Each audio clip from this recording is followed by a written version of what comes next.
Vocês estão conseguindo me ouvir? Legal? Que aparentemente o negócio tá com um pequeno probleminha aqui do meu microfone. Mas vocês estão me ouvindo, né? Tá ok. Tá bom, então. Ah, deixa eu ver aqui. Só um minutinho, gente, que eu vou abrir os slides aqui e compartilhar minha tela com vocês.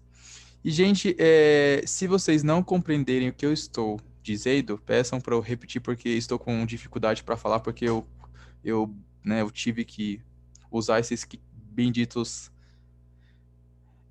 aparelhos de dente, e esse negócio faz 3 dias que eu estou usando e é horrível para conversar. Gente, meus pêsames, é bem isso, porque que terror esse negócio. Dói. Provavelmente alguns de vocês já utilizaram e sabem que dói esse negócio, né? Mas gente, eu sou muito fraco para isso, sério. Nossa, é a dor. Nossa, gente. Enfim, né? Eu tive que tomar remédio porque eu sou muito fraco pra dor, assim. Eu zero tolerância à dor. E aí, né, tem aquelas questões, né? E a Bruna falou que relaxa só vai piorar. Então, Bruna, pelo que a minha dentista disse, ela falou que os primeiros dias são meio complicado, porque é onde tá acostumando a boca e tal, né? Depois, segundo ela, né, às vezes é fraude, né? Quer dizer, só está me iludindo, né? Ela falou que vai ficar um pouco mais tranquilo. E já tem duas aftas já, uma de um lado e uma do outro, bem naquela curvinha do ferrinho lá atrás. Gente, que negócio. Por que que eu não usei esse negócio na infância, né? A Bruna disse que é os 5 primeiros meses. Eu espero que não, viu? Que o negócio é complicado. Pra falar é ruim. Você falou que o seu tá bom ainda, o meu ia dentro da gengiva. Não sei o que quer dizer dentro da gengiva. Mas esse aqui já tá bem. Sei lá, eu não conheço, né? Mas assim, a minha esperança é que esse bendito aparelho fique pouco tempo, porque assim, tem vários tipos de aparelhos, né? Esse meu aqui é o autoligado, né? Ele não utiliza aquelas famosas borrachinhas, né? Então, se vocês observar aqui, não tem cores no meu. Ele é só prateado porque ele é sem borrachinha. Mas enfim, né? Resumindo aí, vocês não entenderam o que eu tô falando, por causa que, sei lá, fica um chiado de vez em quando. Você fala pra eu repetir, tá bom? Mas eu acho que não teremos problemas. A Bruna tive que fazer cirurgia pra colocar Ô, Bruna, você é louco, meu. Nossa, Bruna, o negócio foi tenso aí no seu, hein? Desgraça, né? Mas isso daí foi um problemão, né? Assim, o meu é bem simples, é só pra, né, ter os dentinhos tortos e tal, não tem dente encavalado, é só pra nivelar e arrumar a arcada e a mordida, né? Ou seja, é tudo, né? Mas enfim, gente, deixa eu compartilhar a minha tela com vocês aqui pra gente começar a aula. Opa. Vocês estão chegando à minha tela, gente? Especialmente PowerPoint? Rodar um ok aí, deixa eu ver. E hoje estou usando o Windows, que o Windows meu tá. Meu Windows tá devagar. Quer dizer, o Windows é devagar. Mas por enquanto, porque segunda-feira eu vou instalar um SSD no meu computador. E eu quero ver se esse negócio não vai voar. Deixa eu ver onde mostra o chat aqui.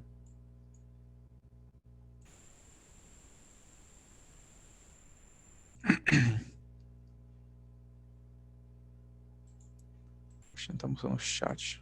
Ah, tá aqui. Vai virar um foguete.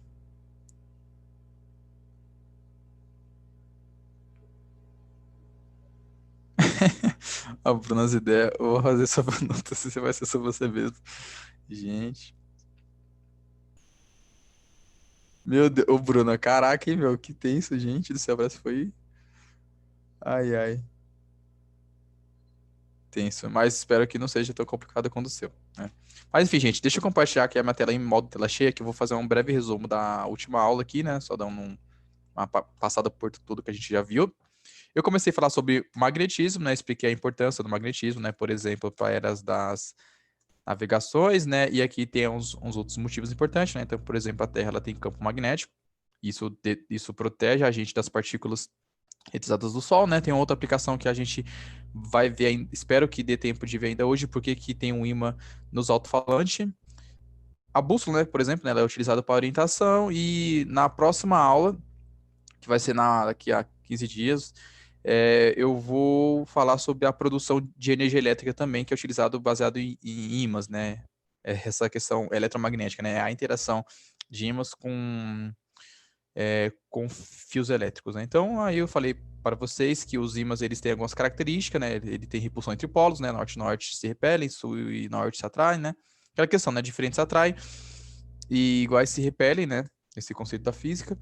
E aqui eu falei sobre as linhas de campo magnético, né? Que para você ter esse desenho aqui, né? Não é bem aleatório, né? Você coloca, né? E faz experimento e nesse vídeo aqui a gente conseguiu visualizar as linhas de campo magnético, né? Que eu mostrei para vocês no YouTube.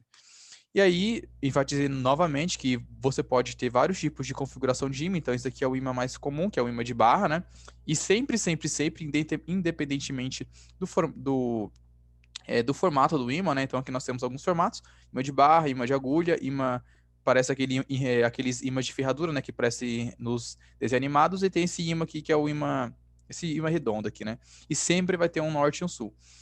E o que vai definir se é o norte e sul é como é o comportamento das linhas, né? Então aqui nós temos as linhas de campo, né? E sempre elas vão sair do norte e entrar no sul, né? Então são linhas fechadas, tá? Desculpa, gente. E aqui eu falei sobre o campo magnético da Terra, né? Falei sobre o campo magnético uniforme, né? Então eu tenho aqui, por exemplo, em cima de ferradura, eu tenho um norte aqui e um sul. Essa é a configuração dele. Nessa região tem um campo uniforme. Uniforme quer dizer que as linhas são paralelas entre elas, ou aproximadamente paralelas. A gente fez alguns exercícios e tal. Eu falei também na última aula sobre a força magnética, hoje que a gente vai continuar, né? E aí, eu expliquei para vocês o que a gente chama de força de Lorentz, né? A força de Lorentz é aquela força que ela surge em uma partícula quando quando essa partícula ela passa por um campo magnético, né? Então, eu represento por V a velocidade dessa partícula, o B o campo magnético e a força como essa força chamada força de Lorentz. Eu expliquei para vocês como a gente faz a regra da mão direita para visualizar. E aí, hoje a gente vai fazer um exercício sobre esse tema aqui, tá? E aí eu falei para vocês, né? Eu comecei a falar sobre isso e hoje a ideia é passar bem rapidamente em relação a isso para a gente fazer exercício, né? Ah, sim. E também eu falei sobre a questão do movimento circular, né?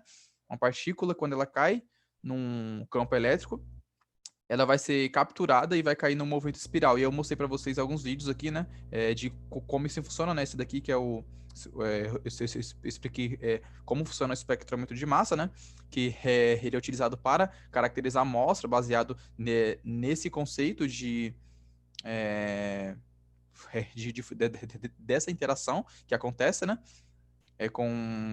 Entre a partícula eletrizada e o campo magnético, né? Então, o exemplo, né? Se eu tiver um H2O lá e tal, né? Eu não sei que é um H2O. Eu vou lá, pego esse H2O, ionizo ele, né? Eu vou ter dois Hs, né? Positivo, eu acredito, que eu não sou muito bom de química, mas acredito que seja dois positivos, e um O menos dois, né? Então, eu vou ter dois hidrogênios com uma carga positiva e um O com duas cargas negativas. E aí, sabendo a carga, sabendo o raio que essa trajetória fez, e eu consigo saber qual elemento é. E cada elemento químico tem uma relação carga por massa específico, né?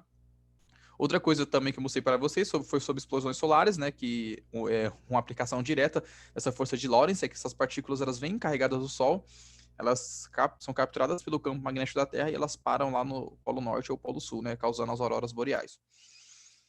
E aí foi quando eu comecei a falar sobre a força magnética sobre o condutor retilíneo. Bom, aí só para assim, né, gente? A gente sabe que, né, como a gente acabou de revisar e tal, que uma única partícula, né, se ela for imersa no campo magnético, ela vai sofrer uma força. Essa força é a força de Lorentz, tá?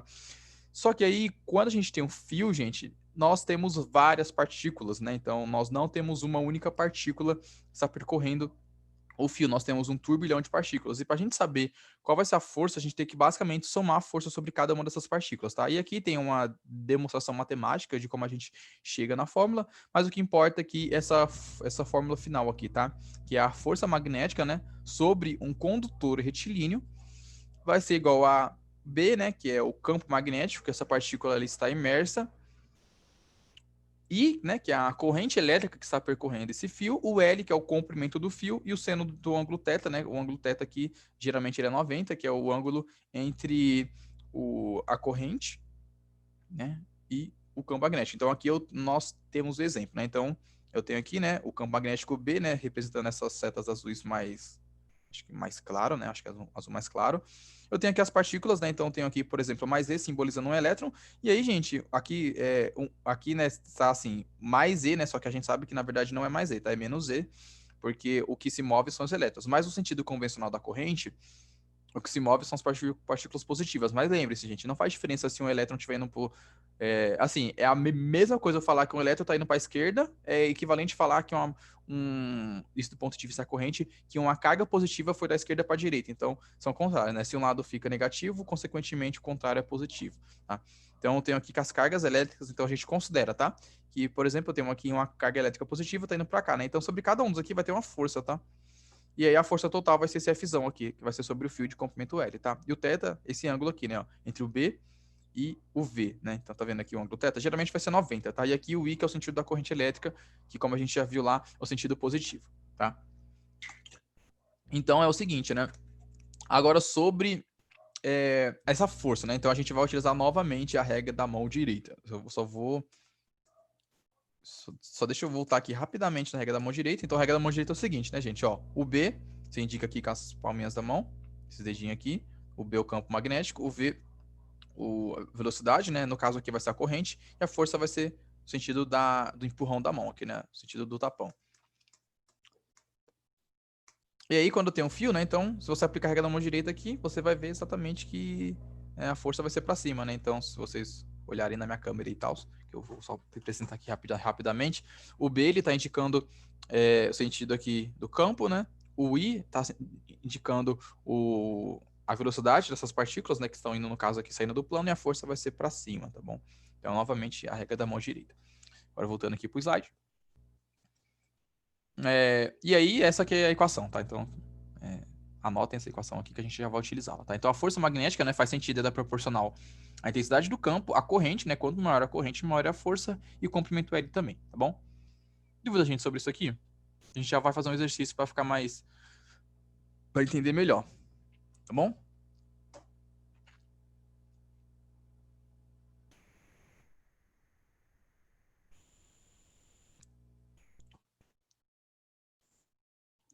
Então, beleza, bora fazer um exercício, né, gente? Eu vou deixar a fórmula aqui também, tá? E eu vou ler esse exercício com vocês aqui, porque tem uma questão aqui que vocês têm que se atentar.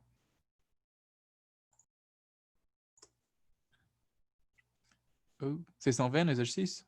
Vou tentar ampliar um pouco aqui.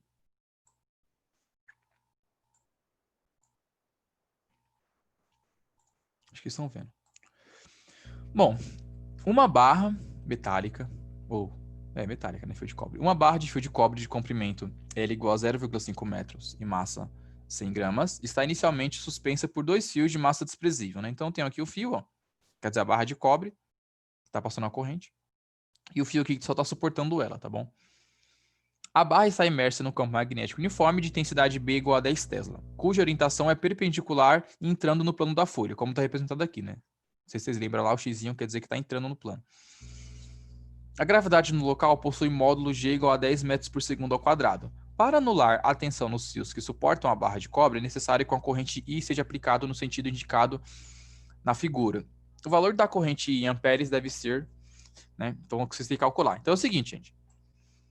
Opa, vocês têm aqui, né, um ímã, ou um campo magnético, né, que está entrando aqui no plano, uma corrente I. E o fio, né? Então, o que vocês têm que fazer aqui, né? Ele está pedindo qual a corrente para que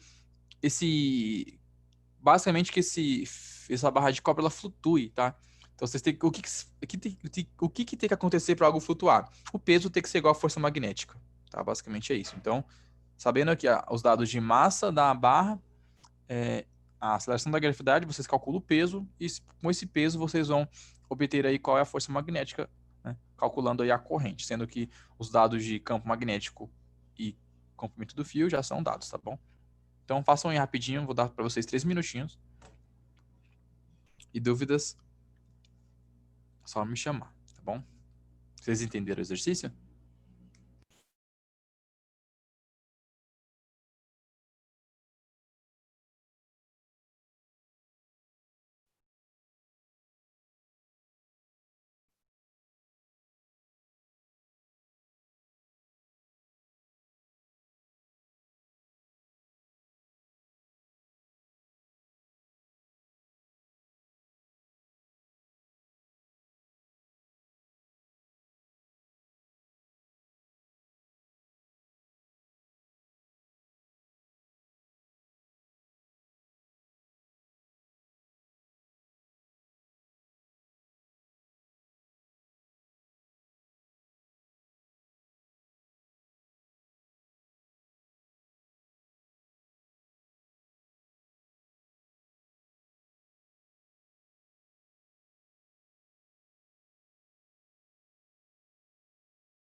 E aí, gente, conseguiu resolver?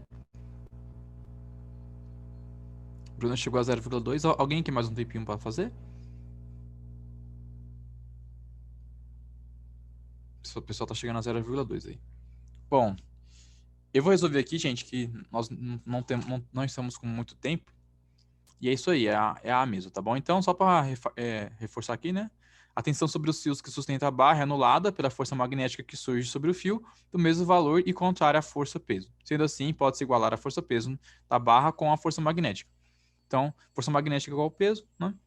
Força magnética é igual à fórmula que eu dei para vocês, né? BIL, seno de θ, aqui o θ vai ser 90, é igual a massa vezes a gravidade. Isolando o I, né? mg sobre BL, então vai ficar 0,1 vezes 10 dividido por 10 vezes 0,5 vezes 1. Aí vocês fazem a continha, vocês vão chegar que a corrente tem que ser 0,2 amperes. E aí, façam um teste aí da regra da mão direita para vocês verificar que realmente a força, nesse caso aí, né, se vocês colocar o dedo, os indicadores aqui, né, no sentido da tela, a corrente para a direita, né, como tá, aqui tá, se vocês fazerem esse mesmo movimento aqui, né, o polegar para a direita e os indicadores para frente, vocês vão ver que a força vai ser para cima, exatamente contrário à força-peso, fazendo ele flutuar, tá bom? Vou fazer outro exercício aqui com vocês, que é esse daqui, tá bom? Eu vou ler com vocês, esse daqui é um pouquinho mais complicado, tá, gente? Mas eu já coloquei algumas imagens aqui para dar uma ajudada em vocês, tá bom? Deixa eu aumentar aqui. Ó, um elétron de carga elétrica que menos 1,6 vezes 10 elevado a menos 19 coulomb. Calma, deixa eu ver, alguém perguntou aqui. Se o seno não for das tabelas 30... Nunca vai ser, ô Bruna. Quer dizer, não, nunca é uma palavra muito forte. Mas quando não for, eles vão dar, tá? Eles vão te dar o valor do seno. Sempre. Senão não tem como fazer conta. Sempre, no geral, quando eles dão seno diferente de 90, eles dão uma ênfase que vai ser algum valor tal, entendeu? Tipo assim, às vezes eu acho que sendo de 30 é 0,5, por exemplo. Então eles colocam, observação ou dados, sendo de 30 é igual a tanto, entendeu? Então eles geralmente dão. Voltando aqui ao exercício. Um elétron de carga Q igual a menos, né? Então aqui, só para enfatizar, é menos, né? Então, lembrem lá o que acontece quando a carga, em vez de ser positiva, for negativa, né? O sentido da força vai ser literalmente o contrário. Vezes de cima vai ser para baixo, por exemplo. Então, assim, com a carga Q de menos 1,6 vezes 10 a menos 9 é lançado entre polos norte e sul com velocidade 1 vezes 10 elevado a 5 metros por segundo, né? Conforme mostra a figura. Aqui, essa figura aqui embaixo, tá? Então, tem um campo aqui, que eu não sei qual a orientação, qual é o norte, qual é o sul, e eu lanço um elétron, né? Que é negativo. Considerando que o campo de indução magnética entre os polos é uniforme, que o elétron fica sujeito a uma força magnética vertical para baixo de intensidade 8 vezes 10 elevado a menos 13 newton, responda. Qual é o polo norte, qual é o polo sul e qual a intensidade de vetor de indução? Então, isso daqui tem duas partes. Um para você identificar qual é o polo norte e qual é o polo sul. Aqui eu coloquei o exemplo, tá, gente? Esse B aqui, né, ele é o sentido do campo, né? Então, vocês vão ter que fazer aqui a regra da mão direita.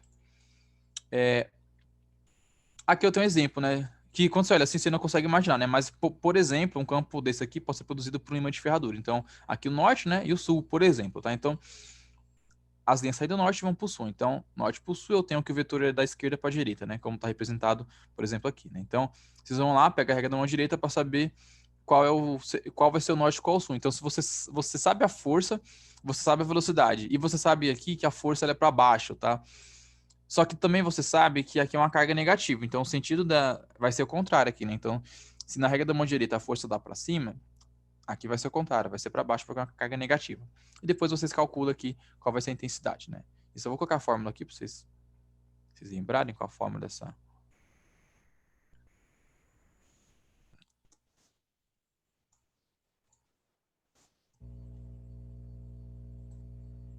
E aqui tem a fórmula, né?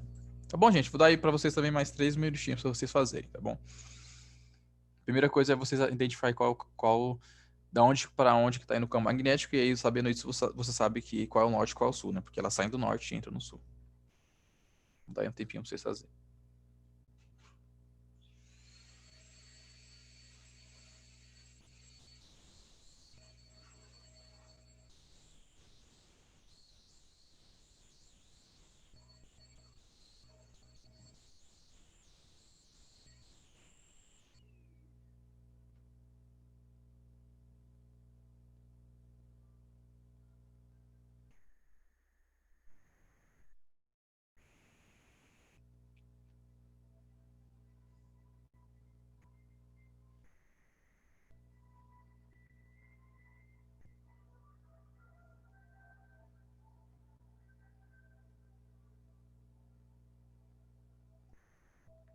Dúvida, gente, vocês podem perguntar, tá? À vontade. Daí no chat.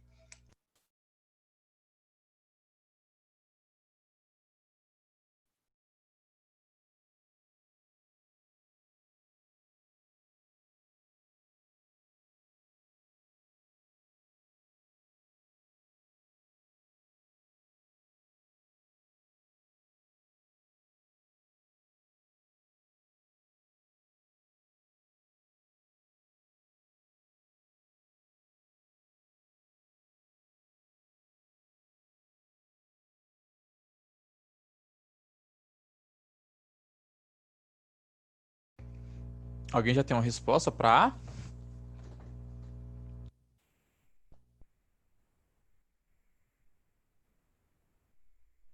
Ou a B, né? Beleza, Bruna. Tranquilo.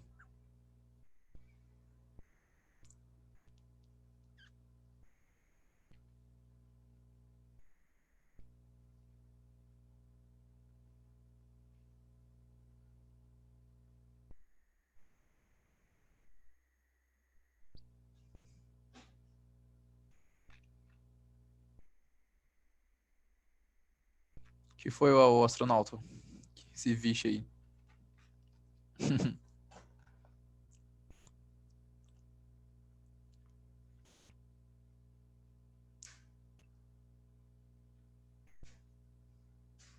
Complicou, esse exercício seria complicado.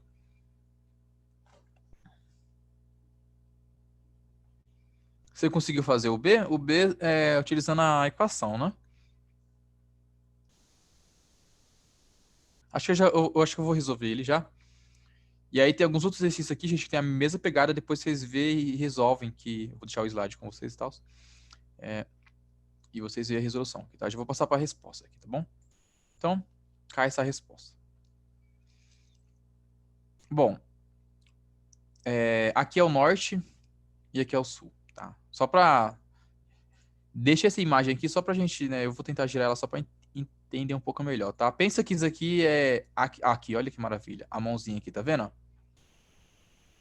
Pensa o seguinte, né? Que aqui não vai dar para reproduzir muito bem, tá? Mas se fosse essa configuração aqui, a regra da mão direita ficaria mais ou menos nesse esquema, tá? Ó, o B tá indo para lá, o V indo para cá e a força vai ser para cima, tá? Qual é a pegadinha desse negócio aqui, tá? A carga é negativa, tá, gente? Então, a regra da mão direita, ela é utilizada aqui quando a carga for positiva, a força vai ser para cima. Então, nesse caso, como a partícula é negativa, aqui a força vai ser para baixo. Então, necessariamente, o campo magnético ele está indo aqui da esquerda para a direita, tá? Que é a configuração desse jeito aqui, tá vendo? De cima. Norte tá aqui e o sul tá aqui à direita, tá bom? Então, essa é a configuração. Entendeu a questão do sentido? Então, ó, só recapitulando, né? Eu tenho aqui um campo, eu tenho um elétron, né? Que eu estou representando aqui o V, tá vendo o V aqui na regra da mão direita? Vocês podem fazer aí na casa de vocês, tal, regra da mão direita e tal. Vocês vão ver que a força, teoricamente, seria para cima, né? Mas você pensa, como assim, Wesley? Mas a carga é negativa, tá? Então a força vai ser no sentido contrário. Então, em vez de estar para cima, ela vai ser para baixo. Conforme o exercício disse, né? É uma força vertical para baixo. Então, necessariamente aqui o vetor vai ser da esquerda para a direita. Então, configurando aqui, ó, como se fosse esse imã aqui, né? Aqui é o polo norte, aqui é o polo sul. Que é a resposta que está aqui, norte e sul. E aqui está o diagrama de forças que eu fiz. Agora, o exercício B. Utilizando a relação abaixo, temos que, né? F igual a Q, V, B, seno de tanto aqui. Aí pede para calcular o B. O B, se isolar aqui, vai ser a força dividido por Q vezes o V, né? Vezes o seno do ângulo. A força é 8 vezes 10 a menos 13 newton. O Q, né? O módulo da carga. 1,6 vezes 10 elevado a menos 9. O V é 1 vezes 10 elevado a 5. E seno do ângulo θ, né? Θ aqui é 90, então seno de 91 vai ficar o B igual a 50 Tesla. Tudo bem, gente?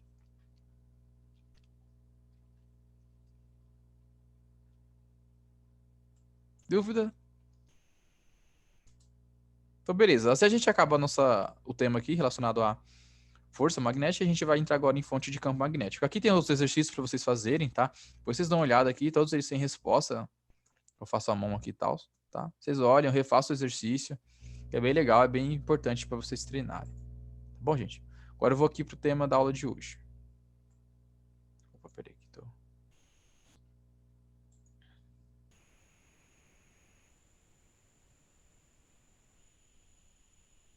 Que é o seguinte, fonte.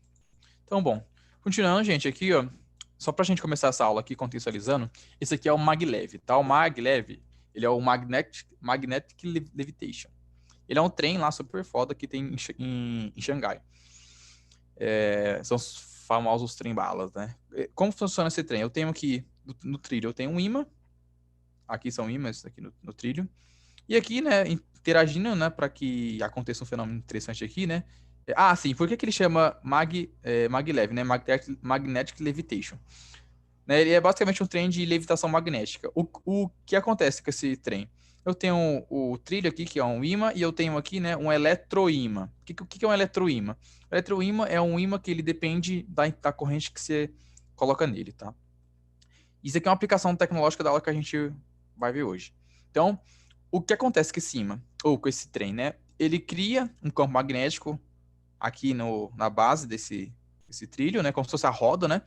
E aí faz com que tenha uma força, né, magnética de repulsão com o trilho, e aí uma repulsão tal vai fazer uma força que vai fazer ele levitar sobre o trilho. Então não vai ter atrito, né? Porque e aí você reduz o atrito, você consegue muito mais velocidade. E aí você consegue acelerar ou frear esse trem baseado nessa interação magnética de força ou atração. Esse trem é super interessante, tá? E ele é super rápido, porque exatamente por essa questão, porque ele levita, então não tem o atrito, né? Que o atrito é a maior perda que a gente tem de qualquer coisa, seja atrito com ar, então atrito com ar aqui ele tem um formato aerodinâmico, e o atrito com o chão, ele tem essa levitação magnética. Então, é um trem bem interessante, tá bom? Aí, beleza. Eu falei para vocês aqui sobre ímãs, né? Eu falei para vocês que existe ímãs, né? As partículas interagem com o ímã, né? Então, se eu tenho lá um campo magnético, né, produzido, por exemplo, por um ímã, se eu lançar uma partícula, vai aparecer a força de Lorentz que a gente acabou de ver. E aí o Oersted, ele descobriu uma coisa muito interessante, naquela época eu não sabia, né? Ele descobriu que não era só partículas que sofriam influência do magnetismo, mas partículas também poderiam influenciar campo magnético. Olha que doido isso, né? E descobriu isso pelo seu experimento aqui, né? Como consiste esse experimento? Eu tenho uma agulha, né? Aqui uma agulha de uma bússola. A bússola serve basicamente para medir aí a direção do campo magnético. E aqui ele coloca um fio. Inicialmente coloca um fio sem corrente, depois ele aplica uma corrente nesse fio e aí, de repente a agulha da bússola se move. E ele inverte a corrente e a bússola vai para o outro lado, né? Então, experimento eu vou mostrar aqui para vocês agora. No YouTube aqui.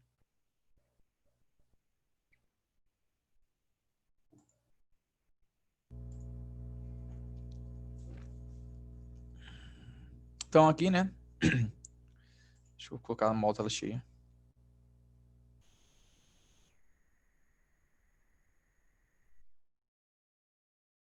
Eu tenho aqui uma bússola, aqui eu tenho um fio, né? E eu tenho uma fonte. Aqui a fonte, né? Ela conecta e vai gerar corrente. O que acontece? Vou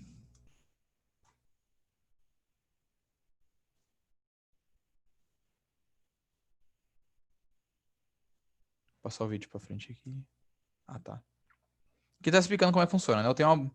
O que importa é o experimento. Deixa eu passar aqui para frente e tal. E aqui é o seguinte, né? Ele tem esse jacarezinho que ele prende aqui, né? E aí, quando ele fecha o circuito, passa a corrente, né? Olha que interessante. Eu vou até voltar aqui, ó. Opa. Muito perceptível, né, gente? Ó, ele fecha o circuito, né? Ó, passa a corrente e ó, a bússola. Ela se move, né? O que isso quer dizer? Quer dizer que gerou um campo magnético ao redor desse fio que interagiu com a bússola, fazendo ela desviar. Bem doido isso. Olha lá. E aí, quando ele tira, né? Volta a corrente, a agulha da bússola volta pro mesmo lugar. E olha que legal o que ele vai fazer agora. Esse foi o experimento de Oersted, tá? Ele descobriu esse negócio aí. Então, assim, a bússola aqui, ela defletiu o sentido horário, né? E olha o que ele vai fazer agora. Ele vai inverter, ó. Olha lá, ó. Quando ele inverte o sentido da corrente. E olha o que acontece com a bússola agora.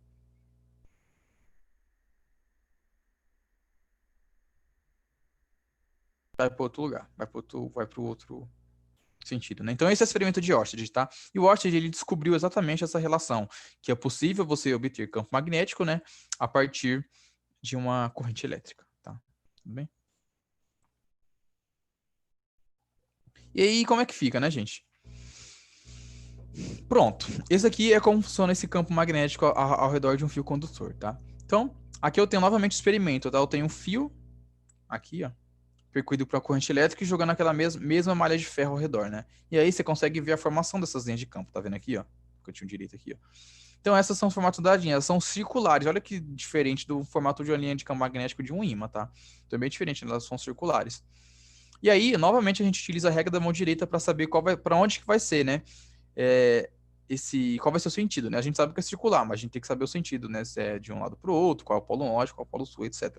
Então, o campo magnético de um ímã produzido por um fio condutor é dado pela regra da mão direita, né? Então, eu tenho aqui o campo magnético, né, circular ao redor do ímã, e aqui eu tenho a mão direita, né? Então, ó, vocês fazendo o movimento com a mão direita, né, como fosse um movimento circular, com o dedão apontando no sentido da corrente, esse círculo que vocês fazem em torno do eixo do dedão, exatamente o sentido do campo magnético, né? Então, são essas linhas aqui que ficam girando ao redor de cima, tá bom? E uma imagem que também é interessante para ilustrar é essa daqui, né? Eu tenho aqui uma corrente, um ímã, né? Ou um ímã não, um fio percorrido com corrente elétrica vertical para cima. Se você colocar uma bússola, você vai ver exatamente, né? Ó, essa configuração, né? O norte aqui, né? Apontando para cá, né? Então, ou seja, essas linhas elas fazem esse movimento, né? Então, a bússola ela se alinha com o norte, né? Então, ela está apontando para o norte, né? E o sul, no sentido contrário. E se você inverter o sentido da corrente, vai inverter, né? O que aqui, essa parte que é vermelha vai ficar branca aqui, né? Que vai ser o sul e assim vice-versa, tá bom? Então, esse aí é o experimento de Oersted. Como a gente calcula, né? Só enfatizando aqui novamente o modelo, tá? Então, eu tenho aqui num plano bidimensional.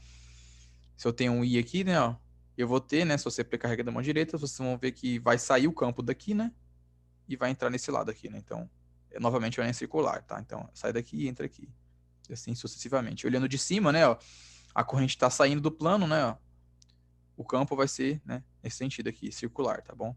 Ou aqui, novamente, carrega da mão direita, opa, tudo bem.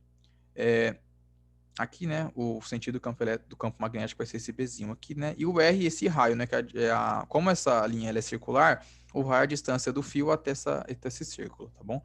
E aí você calcula de qual maneira, né? O B, né, esse campo magnético, ele vai ser uma constante μ, que é a chamada permeabilidade magnética do meio, né? Isso depende de onde você faz experimento, se você faz no vácuo, se faz no ar atmosférico, se faz no ar úmido, da água, o μ vai ser diferente. Depende do I, que é a corrente, né? Então, quanto maior a corrente, maior o campo magnético, né? Maior o vetor de indução magnética, dividido por 2πr, sendo que R esse raio, tá bom? Esse μ, ele tem um valor constante aqui pro vácuo, né? Que é 4π vezes 10 elevado a menos 7, e aqui é a unidade, né? Que é Tesla metro por ampere. E assim que a gente calcula, tá bom? Fazer um exercício rapidamente aqui, né, sobre esse negócio aqui, essa questão do experimento de Oersted. Só que antes, deixa eu ver aqui se vocês têm alguma dúvida. Alguma dúvida, gente?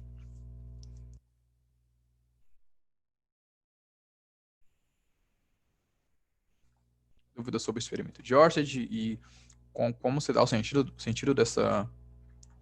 desse campo magnético, né, que ele é circular aqui, dado pela regra da mão direita. Dúvidas, dúvidas, dúvidas.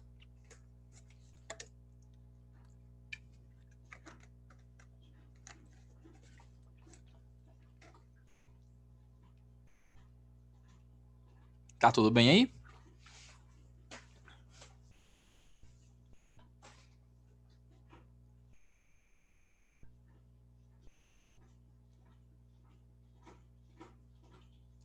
Então, vamos continuar aqui.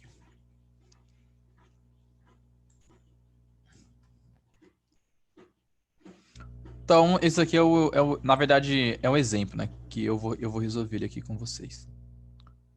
O seguinte, né, gente? Dois fios paralelos e longos conduzem correntes constantes de sentidos opostos, intensidades iguais a I igual a 50 amperes, conforme a figura.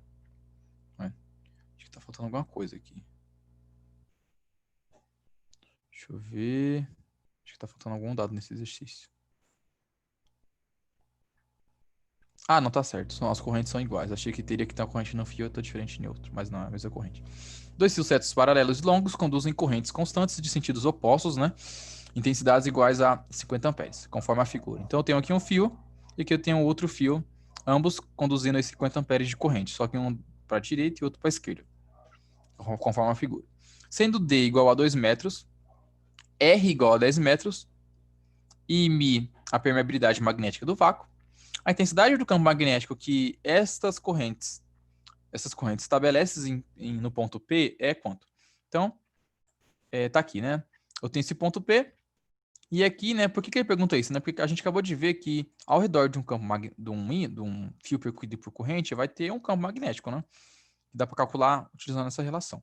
E ele está perguntando aqui qual o valor nesse caso aqui, né, que eu tenho dois fios, né? Então, aqui de cara a gente vai ter uma soma vetorial, tá? Eu vou passar para a resposta, que isso aqui é mais um exemplo, tá?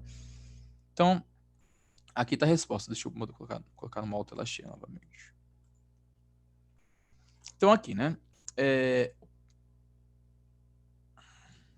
Tentando ver onde eu coloco esse treco aqui. Ixi, não tem onde colocar. Depois eu subo ele. É o seguinte, né? A gente acabou de ver que a equação para calcular é o seguinte: é o μ vezes a corrente dividido por 2πr, tá? Então, o que acontece, né, gente? Aqui eu tenho os fios, né, que são em sentidos opostos. Então, necessariamente, eu vou ter um lado um campo que está entrando e o outro que ele está saindo, tá? Porque eu tenho aqui, né? Esse aqui é o ponto P, tá? Então, ao fio 1, eu chamei de fio 1 e fio 2. O fio 1 vai produzir um campo aqui e o fio 2 vai produzir um campo aqui também, tá? E aí, para a gente saber qual vai ser o resultante, a gente tem que somar eles, né? E como aqui ele perde apenas o módulo, não importa a ordem que eu somar, tá? Quais são os dados aqui, né? Eu tenho aqui essa distância que ele deu, que acho que é 2, e a outra aqui que é 10, tá? Isso. Aqui vai ser 10, o R2 aqui 10, e aqui vai ser 2, né? Então, você somar isso aqui mais R2 vai dar 12. 12 metros, tá? Então, como você faz para somar? Aí é que é o seguinte, né, gente? Vocês aplicar a regra da mão direita, vocês vão ver o seguinte, né? Aplicando a regra da mão direita aqui, né, para a direita, né? Vocês vão ver que o I1 aqui, né, a corrente 1 vai produzir um campo que ele está entrando no plano aqui, né, nesse ponto P, né? Nesse lado aqui ele está entrando, né?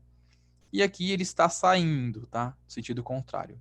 Tá representado aqui, ó, B2. E aí vocês vão somá-los, né? Então, o B total vai ser o campo produzido por 1 menos o campo produzido por 2, né? Porque eles são vetores aí que estão concorrendo entre eles, né?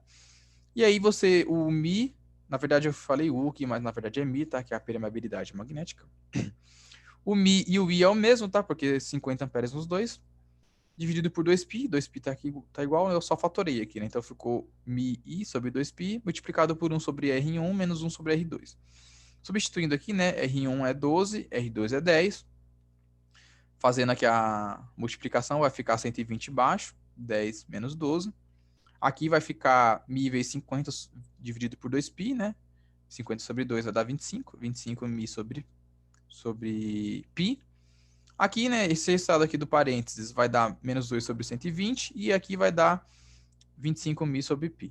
Aí você multiplicando 25 vezes menos 2, menos 50, e aqui 120 π. Simplificando vai ficar menos 5 π sobre 12. Tá? Menos 5 π sobre 12, né? Ele quer saber só o módulo, então o meu que não interessa, sempre vai ser positivo.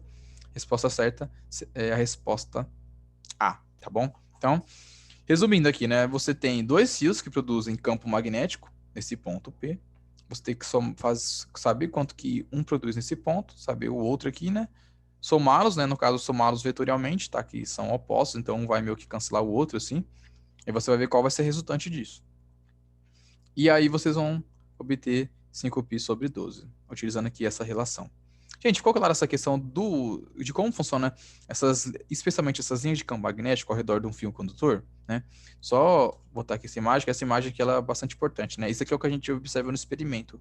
E aí cabe a gente saber qual é o sentido, né? E o sentido, ele é determinado a partir da bússola, né? Quando ele faz o experimento aqui, né? A bússola deflete para um lado e depois inverte, deflete para o outro, a gente consegue saber que o sentido, né, vai ser isso daqui, né? Vai ser circular aqui. No caso, se você olhar de cima, né, vai ser anti-horário, né? Como está nessa imagem aqui, né? Olhando de cima, essas linhas aqui, né, elas são anti-horárias, tá bom? E se for sentido contrário, a corrente for para baixo, vai ser horário. Beleza, gente?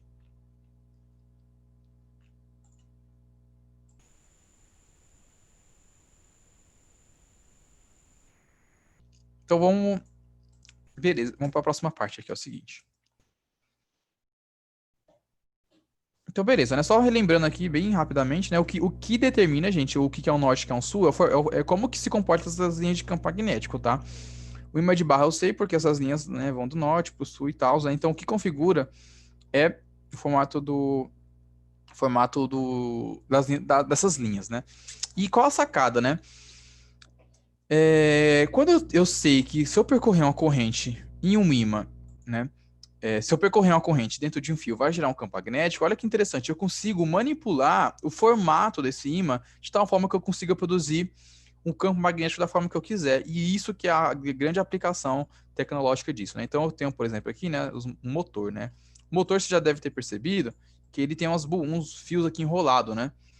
Que são as bobinas, tá? As bobinas são basicamente fios enrolados de tal forma que eu produzo um campo magnético que eu vou ter uma interação aqui dessa bobina com o ímã que tem dentro do motor, fazendo de tal maneira que tem uma força ali de repulsão que vai fazer esse motor girar, tá? Então, essa é a grande sacada. Eu consigo manipular isso de tal forma que eu consigo produzir aqui diversos tipos de configuração, tá? E a gente vai estudar três delas. Um que é a espira, outro que é a bobina, e por último o solenoide, que são os casos mais simples aí que a gente consegue visualizar, tá bom?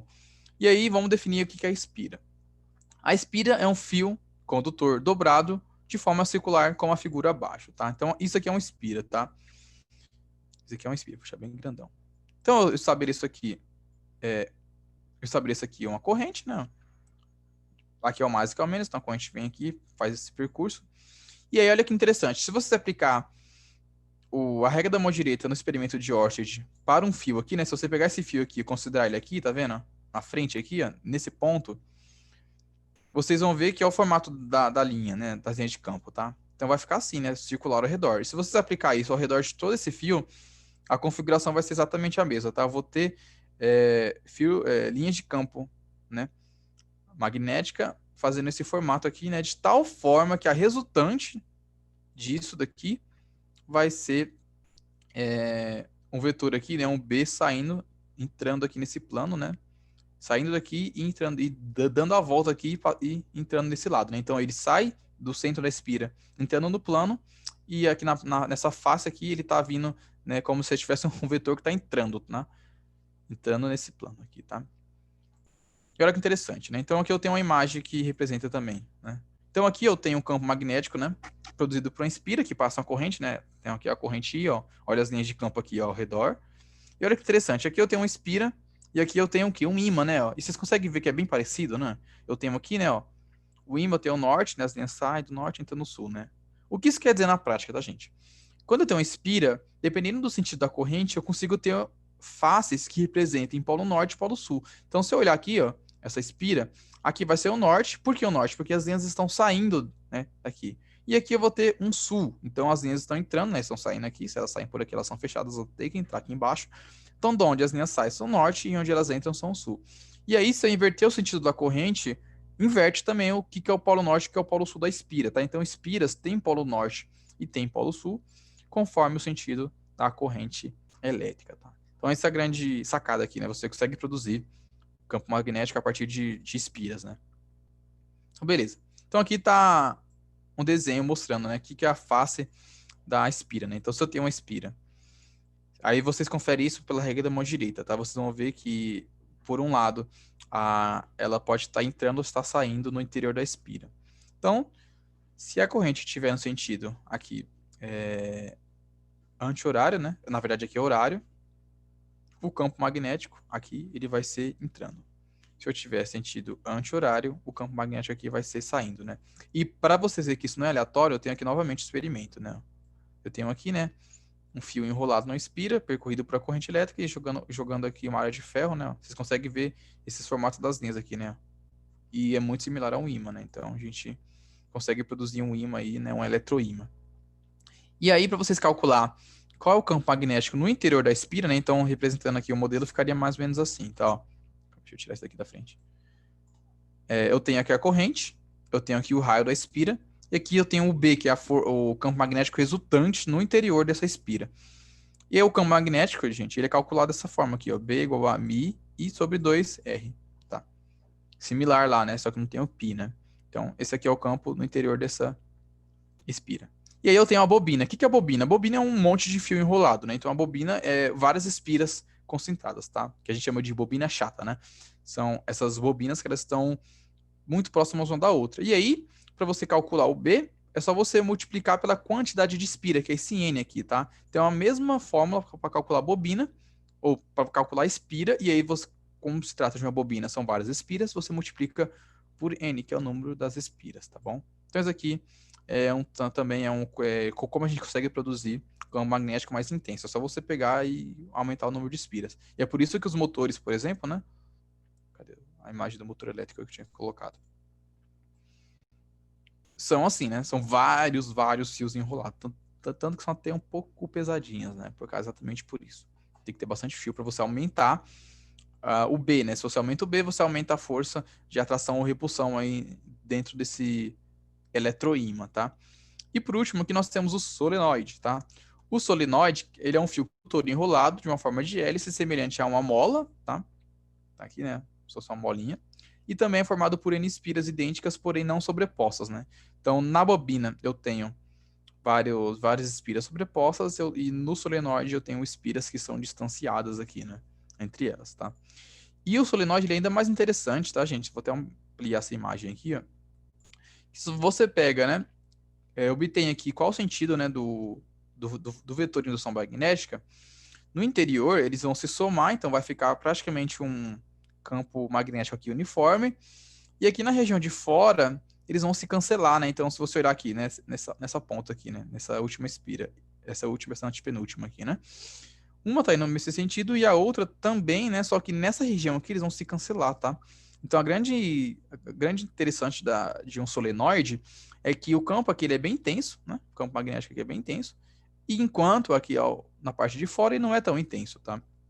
E ele se cancela. Né? Então vou ter campo magnético somente no interior desse solenoide. E o solenoide ele é caracterizado pela quantidade de espira e pelo seu comprimento, tá? Então aqui eu tenho novamente uma outra imagem e aqui isso aqui é um solenoide, tá? Um exemplo de um solenoide, né? Isso aqui, né? Então tem os fios aqui distanciados entre eles, tá? Eles não estão sobrepostos, estão distanciados e tem um certo comprimento. E aqui está a equação de calcular o campo no interior de um solenoide. Tá? E aqui eu tenho também, né, o norte e o sul dele, né? As linhas saem daqui, é o norte, e as linhas entram por aqui, são o sul.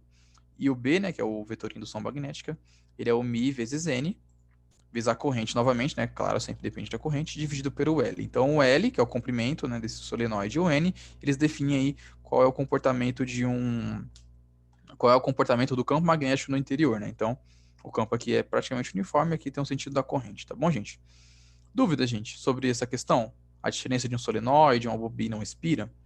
E como a gente calcula o campo? Na próxima aula a gente vai fechar esse tema fazendo uns 2 exercícios e tal, e a gente já começa aí o último tópico do curso, que é a questão de como a gente produz corrente elétrica a partir de campo magnético. Alguma dúvida, gente?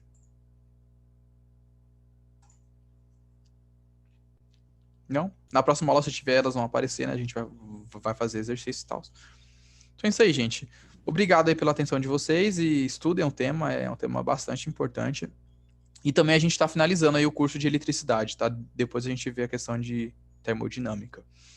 Palavra-chave é fonte de campo magnético, que é o tema da aula. Muito obrigado, Wesley. Ótimo final de semana com você. Obrigado por mais uma aula. Opa, brigadão aí. Tchau, tchau, gente. Valeu.